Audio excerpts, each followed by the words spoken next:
Camp Goldie is a somewhat unique business. It's a place where you can come and play with an entire pack of friendly golden retrievers. My wife is obsessed with golden retrievers. Her whole family's had them for years. And I saw an experience like this over in the UK. And I was like, oh, that looks so cool. I wish there's something like that here. I was looking for breeders across New Jersey that I could take my wife to just spend some time with Goldens, with puppies. Every single person said no. And there was one breeder who was Susan from Rough Life Goldens, who's actually our partner now, who was like, this is weird, but sure, come on over. I kind of pitched the idea, look, there's this place in the UK that does this experience. If sometime in the future, we found a place to do this, would you be interested? And she was like, if it works out, sure. Fast forward, 3-4 years, we found, a farm that would be the perfect location. And, I reached back out to her and said, hey, I found this location. Are you ready to pull the trigger? She said yes. And it all came together and we launched in the summer this year. We make it fun for people. They come and spend up to 2 hours playing fetch, cuddling the dogs, brushing the dogs, taking pictures, and just, spending time with arguably the best breed of dogs in the entire world. Hello. Welcome to another episode of Adeptus On-Air. I am again your host, Mike Hoffman, and today I am joined by an entrepreneur, as he says, living the American dream, Patrick Marini. Patrick, how you doing? Hi, Mike. Good. How are you? Good. I appreciate you taking the time to come on. So a little information about Patrick. Patrick's from Britain. He's a British expat living in New Jersey. He is both the director of marketing at Holland Ridge Farms. He has transformed the small family farm into a nationally recognized brand, hundreds of thousands of guests per year for their You Pick flower festivals. And recently he has launched Camp Goldie, which is where I met Patrick, which is the ultimate experience for dog lovers where they can play, bond, experience, cuddle with an entire pack of golden retrievers. That's right. I'm a busy guy. You're a busy guy, but that's good. Busy's good. Yeah. So like I said, so the way we first met is, someone in my family saw on TikTok, a promotion for what I'll call Camp Goldie, which is a golden retriever experience. Right. We had done a similar experience, last year in Vermont, and my kids absolutely loved it. So we had a local one here. We definitely wanted to take advantage of it. But why don't you first describe what Camp Goldie really is? Because I'm sure you can do a much better job than I just did. But then kind of talk about how it came about as well. Yeah, so kind of like you said, Camp Goldie is a somewhat unique business. It's a place where you can come and play with an entire pack of friendly golden retrievers. Like you said, Mike, there is a similar experience in Vermont, and I actually went to the experience myself. I met the guy, Doug. He's the owner there. Really nice guy. It's a very chilled experience. It's in a beautiful location, rolling hills in Vermont. We spent the weekend there with me and my wife. I actually found out about something similar in the UK back in 2021. My wife is obsessed with golden retrievers. Her whole family's had them for years. Mm-hmm. And I saw an experience like this over in the UK. And I was like, oh, that looks so cool. I wish there's something like that here. So I was looking for something like that over here, and there was nothing. So I was looking for breeders across New Jersey that I could take my wife to just spend some time with Goldens, with puppies. So basically I reached out to every single breeder I could find. And I was like, hey, I know this is a weird request, but could I come and just kind of, interact with your dogs for an hour? Because my wife loves golden retrievers. And every single person said, no, this is weird. I'm not going to do that. And there was one breeder who was Susan from Rough Life Goldens, who's actually our partner now, who was like, this is weird, but sure, come on over. So we went to her house. We had an instant connection. We spent, over an hour there. It was amazing. We had the best time. And I kind of pitched the idea, look, there's this place in the UK that does this experience. If, sometime in the future, we found a place to do this, would you be interested? And she was like, if it works out, sure. Yeah. So fast forward, 3-4 years, we found, a farm that would be the perfect location. And, I reached back out to her and said, hey, I found this location. Are you ready to pull the trigger? She said yes. And it all came together and we launched in the summer this year. So basically, we sell a limited amount of tickets to make it this intimate experience. We branded the whole thing. We make it fun for people. They come and spend up to 2 hours playing fetch, cuddling the dogs, brushing the dogs, taking pictures, and just spending time with arguably the best breed of dogs in the entire world. Yeah. And so far, so good. It's been a big success. Yeah. So my two daughters and one of my people I work with here attended, I think, your second weekend. So so right at the beginning, and obviously had a wonderful time. Right off the bat, when they get there, you had a baby who wasn't really part of the experience, but was there basically just for cuddles. Yeah. And, from when you open the door and they just run out, you can just sense the dog's excitement to interact with the people. They want to play with the humans, I think, just as much as the humans want to play with the dogs. Yeah, absolutely. It's honestly, it's rewarding for the dogs and the people. Like, this is playtime for them. Once a week, twice a week, they get to come to this farm and just run around, let their energy out. Yeah. There's a lake. They get to swim in the lake and chase tennis balls and interact with people. You see their tails are wagging. They enjoy it. It's really rewarding for everyone. And like you say, people come for different reasons. We have people come for a special occasion. It's their birthday, or people who've just lost a dog and they're coming to heal, or they're thinking about adopting. So they're coming to see, it's a golden retriever, the right breed for me. Yeah. It's a really special type of business. For me, I love dogs, not necessarily golden retrievers, any type of dogs. Yeah. And just to be around them, it's such a special thing. It's a special bond between like human and animal. What I can say is that, some people are like, I don't believe that dogs should work. Dogs aren't designed to work. But from observing this, the dogs are doing the farthest thing from working for them. Like you said, it's playtime for them. I mean, they're loving every minute of it.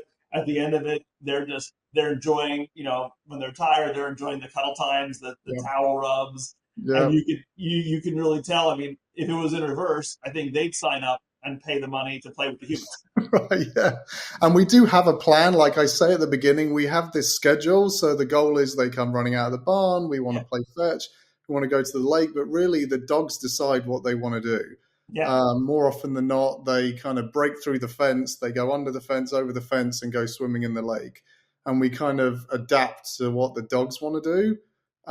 If they want to go swimming, we go swimming. If they want to play fetch, we play fetch. If they're tired, we lay down and we pet them. Yeah. So we make sure they enjoy themselves and they're well cared for. And the breeder who brings in these dogs, they're either all of the dogs that she lives with, or they're dogs that have been adopted from her litters that come back to play, with the other dogs. And she's actually a vet tech. So she, cares for these dogs. She knows how to treat them.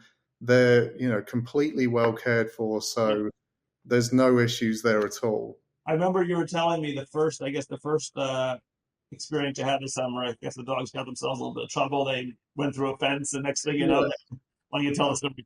Yeah, so it was the first day, first session. Within 2 minutes, they burst through the bushes on the side of the lake and then came out completely covered in mud. So obviously I'm panicking, the breeder's freaking out, everyone, all the guests are laughing and thinking, oh, this is amazing. Yeah. We're like, well, what do we do now? They're covered in mud. So we ended up having to hose them down, rinse them off. Everyone thought it was amazing. And then we kind of learned from that, okay, well, we just adapt and we kind of go with the flow. And that's what we've done since. We kind of adapt to, what the dogs are feeling that day. And it's kind of organized chaos. And that's kind of what makes our experience fun. Mm-hmm. We, every dog has a different personality. Like Mango's always off in the woods exploring. And, Mikey is following Susan around because he's a mama's boy. And then people get to know each of the dog's personalities. And I think that adds to the experience. Yeah. And let's face it, the people going there, it's not like they've been to your place before. And it's not also like they've been to the other experiences before where, wait a minute, this isn't what it's supposed to be. We're supposed to be playing with tennis balls now. And why are tennis balls being replaced by swim time? They're coming for an experience and you're giving them an experience. And I guess the good thing is every time if someone does come again, and I'm sure you will have repeat customers, Right. it's not going to be the exact same experience, which is good because I think that makes it more fun to Right. get a little taste of something a little different. Yeah, and I think that's my experience as like an event marketer. I have a plan in my mind. I have, all this experience, and I want it to go a certain way. And if it kind of goes slightly different, I'm thinking, oh my God, this is a disaster. When really, like you say, the customers pay for an experience, they're getting an experience, and they're happy. And ultimately, that's the goal. If 5, 6 people out of a session saying this is the best day of my life, and they're leaving a 5-star review, that's great. We've done our job. Yeah. So how many kids have left crying that they want to take a dog home? Most of them. Yeah. Even adults, Yes. even adults say, I want to take this puppy home. Yeah. Yeah. My daughter is still sending me when she sees some of your TikToks. Obviously, she was in a few of them early on, whatever.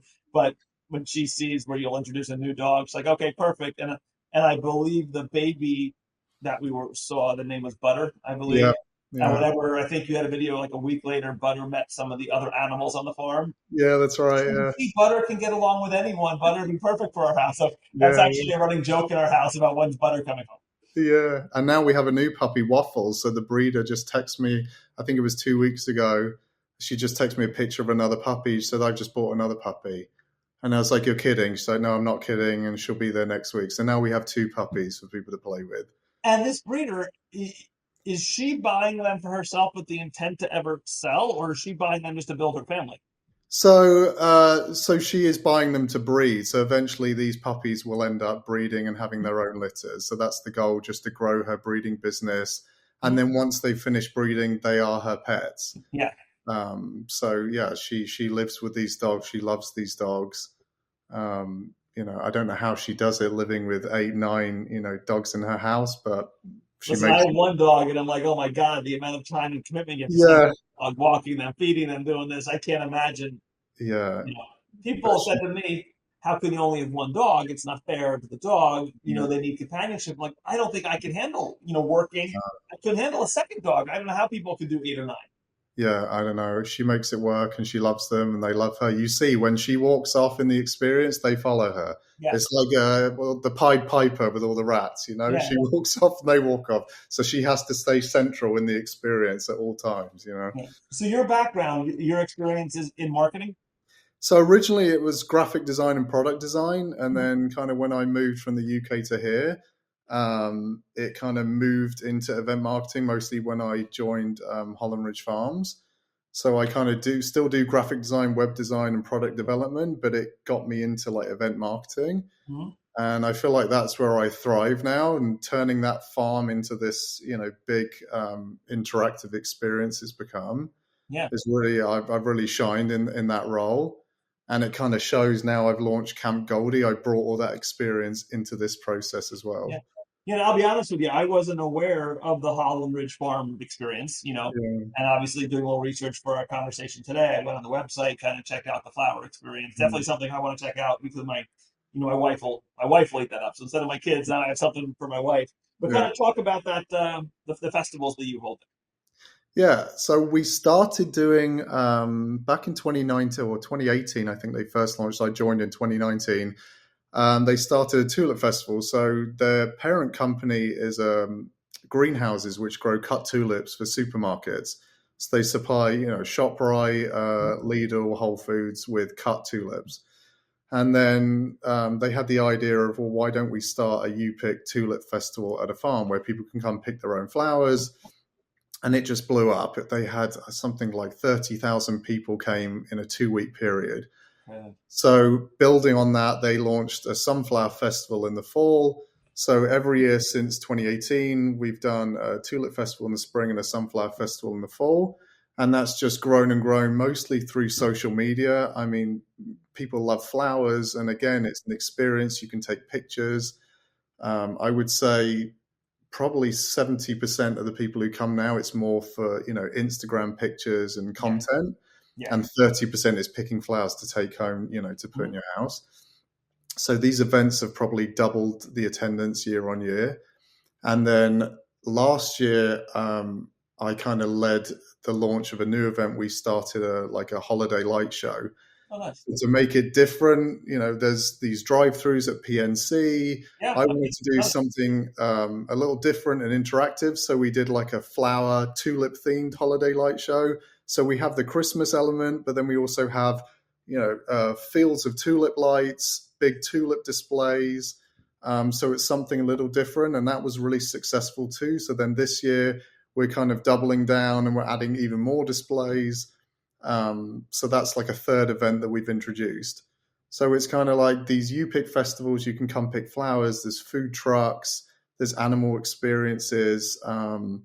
This fall flower festival, which actually opens in less than 2 weeks, we've now introduced a cash bar on the weekends because we know boyfriends and husbands don't want to go pick flowers. So if we have beer, wine, cocktails, it's something more interesting for them.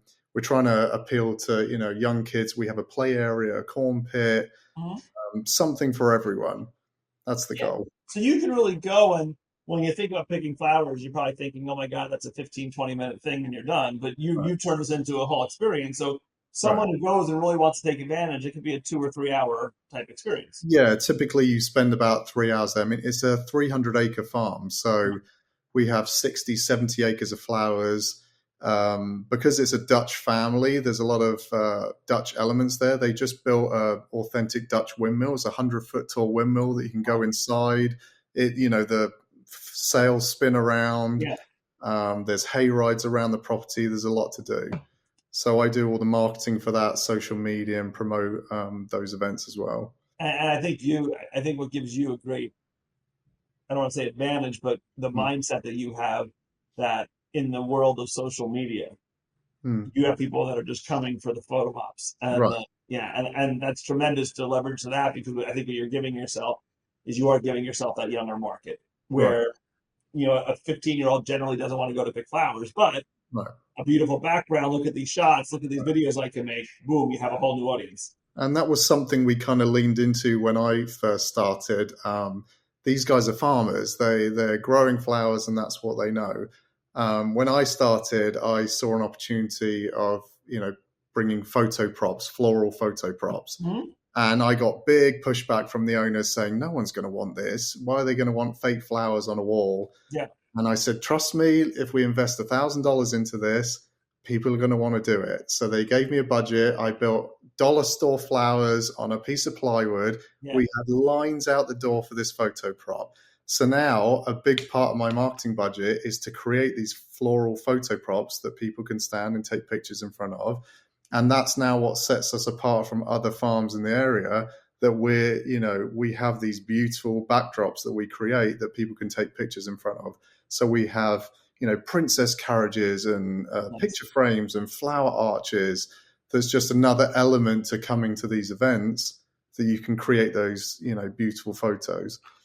So my question is that, so when you were hired there as a director of marketing, what was their vision of what you were going to do in that role? Like, obviously you faced a little resistance. Luckily they trusted you. Yeah. But what did they think as a director of marketing? Like, what was their objective as to what your role was going to be? Really, their goal was just to sell more tickets. They knew they were onto something. They launched this Tulip Festival, and they said, okay, well, we know people are coming to pick flowers. We want to expand. We have this huge farm, and they planted this many flowers. They had all these, they're visionary. So they have all these plans to expand this farm and add this and add this. They wanted to grow. They wanted to sell more tickets. So I just had to, try and expand these events, sell more tickets, reach more people, so they could then, implement these ideas that they had. So one of them was this windmill they wanted to build. They were now able to do that. They now want to introduce weddings at the farm. That's something that's now in the works. They wanted to, we bought the property next door so we could expand the parking lot and plant more flowers. We were able to do that. It's also helped their parent company. So in the greenhouse, they were able to invest in automation. So now they have robotics that, plant the tulip bulbs and sleeve the flowers, and they have robotic arms that move the crates around, the greenhouse. So it's just by expanding these events and, having more visitors and making more money, and able to grow, multiple businesses. Well, I think it's a great business point right there. Is they're making more money, it's working. So Right. there's two philosophies. Great, let's just keep it as it is. Mm-hmm. Let's ride as long as we can. Let's make the money we're making. Or, hey, we now have some money that we can reinvest in the business. Right. Let's see what else we can do with it. And I think right now, I know with weddings, people are always looking for new Mm-hmm. places for weddings. Something different than the old traditional, catering hall with the rubber chicken dinner kind of thing. Right. So I think having that, so do you have a venue there for that, or is that something you're building, or? Yeah, so actually, my wife and I just got married in February this year, and we took our wedding pictures on the top of the windmill. Nice. So the plan for the windmill was to have it completely landscaped. So we've got a landscape architect from Holland who actually worked on Keukenhof, which is the big tulip garden in Holland. So there's going to be cherry trees lining the entrance. There's going to be water features, a canal. It's going to be completely landscaped, where there's going to be, a big building next to it where people could have a reception. So we're going to turn that entire area into a wedding venue, which is probably the most unique wedding venue in the world, because I don't think anywhere in the world you can get married in a windmill next to a tulip field on a farm. Yeah. So that's going to be one area. And then the plan is to redo the 200-year-old farmhouse and then landscape around there with, redo the barns. And then that's a whole separate wedding area. So that's obviously in the works. So there's two whole unique areas there that we can rent out to weddings. And during the flower festivals with the flowers in full bloom, it's, just the two most unique spots you could rent out. So what is your timetable to have all of that set up? Because obviously that sounds like a major. Yeah. So the plan for the windmill area is this fall they're starting working on the landscaping for that. So by the spring that should be complete. But obviously people book weddings in advance. Right. So it's going to be at least a year out for booking. But yeah, they already have the plans all in place and the funding. That's amazing. But yeah, it's really exciting. Things like that, you'll use outside caterers. I don't think you're in a position where you're going to. Yeah, I think we're just going to offer the space and have, we're probably going to bring in a team, like a wedding coordinator, and maybe have a team. But yeah, people would probably bring in their own, suppliers. Yeah. I guess you won't need a florist. Yeah, I know we can supply everything. Yeah, perfect. Right. I think that's part of your deal. I think you can handle a discount. Yeah. Maybe you can pay extra to have a golden retriever walk down the aisle. Yeah. Oh yeah, perfect. Yeah. But it's exciting. Like it's just it's funny because they're a Dutch family. I think that's what helped me get the job there, because I'm European and we have similar values, and we just connected when I had my interview. And just their creative vision and my creative vision, we just connected, and we work so well together. And the fact that they're willing to reinvest and expand and grow, they're not just like, okay, well, we've hit this number and we're happy and we're just going to, just stay there. Yeah. So if that's the case, then your role becomes pretty antiquated pretty quickly. Exactly. And it's exciting. Every day's different. It's a fun job. And, I'm looking forward to the future, seeing the next 5-10 years to see where this place could be. Yeah. It's exciting. I'm looking forward to it. When you came to the U.S., did you come because you already had that job, or did you come because of your wife? Like, what was the impetus from the move across the Atlantic? Yeah, I met my wife. Yeah. So she lived here, and then I flew over and started a family, and that was, and the rest was history. And now I am like living the American dream. Your wife works with you on this, correct? Yes. Yeah. So what is her role? So we work together at the farm. Yeah. So she's kind of we both do the marketing for Holland Ridge Farms. And yeah, so we live together, work together 24 hours a day, whether we like it or not. But we make a great team. And, we've built this thing together, and now we're working on Camp Goldie together. And it's a real dream. I mean, some people say, I could never work with my spouse. And we click. Like, I'm the ADHD crazy, full of ideas, and she's the logical, calm, and it just works, and we create great things together. Yeah, because I know, like I said, the 1 week that my family came, she was the greeter. So you're greeted by a warm, friendly welcome, kind of psych you up for it, which is Yeah, nice. And before you see your first dog, you're already feeling good and excited about it because yeah, yeah, she kind of talked it up, talked it up real nicely. Not that you needed it because people going are obviously excited already, but yeah, she yeah, yeah, added a whole level of, excitement. yeah. So besides the wedding thing, and back I guess to both of the projects you work on, I'm sure in your role you're always thinking ahead and you're probably thinking long term. Hmm. How would you see all this playing out in the next 5 to 10 years? Do you see maybe having a different experience with a different kind of animal? Do you see yourself maybe having a second location somewhere in the U.S., franchising? Where's your mind running? I would say, I mean, it's hard to see like where it's going to go, but obviously I'm looking ahead just based on how successful it's been so quickly. I mean, people are already asking, well, what are you doing in the spring? And I'm like, I haven't even planned for what I'm doing at Christmas time yet. Right. But I have already been contacted by breeders in other states who are saying, I'd like to do this. Are you interested? So I can see franchising is a logical step. If breeders are already interested in pursuing it, if I can find potential locations and I have, a plan in place of the experience, I think that's like a next step I'd like to explore. That definitely makes sense. It's just like if I can manage it all, like right now, Right. I'm trying to juggle so many things, but Yeah. Well, ideally, what would have to happen if you opened one and pick a random state in North Carolina? yeah, You're a exactly. manager in North Carolina, so part of Yeah, your costs are going to have to be that infrastructure. exactly. But there is, I mean, the breeder who I work with now, her best friend is in Pennsylvania, is also a golden retriever breeder who she's bought dogs from, and she's shown some interest too, and that's a 2-hour drive. So logically that makes sense because they know each other. It's relatively close, and I can somewhat control it. Yeah. So that's definitely something I would look into. But you I will just say this: it's a unique enough experience, and I can only speak from my family perspective. We went to Vermont and we built like a 3-day weekend around that. Like that was the reason we were going to Vermont. Otherwise, right, we hit the Ben and Jerry's, which is nearby. Yeah, right. we We did we the did some other same thing. stuff. Yeah, We weren't going if this thing didn't exist, and obviously it was before yours was even open. right, So to me, this is the kind of thing where people will drive a couple hours, right. or people will make a weekend out of it. Because this isn't everywhere. So to me, spacing it out gives to Yeah, me, this is the kind of thing you don't want to have so close to each other because people right. are willing to make the trip for it.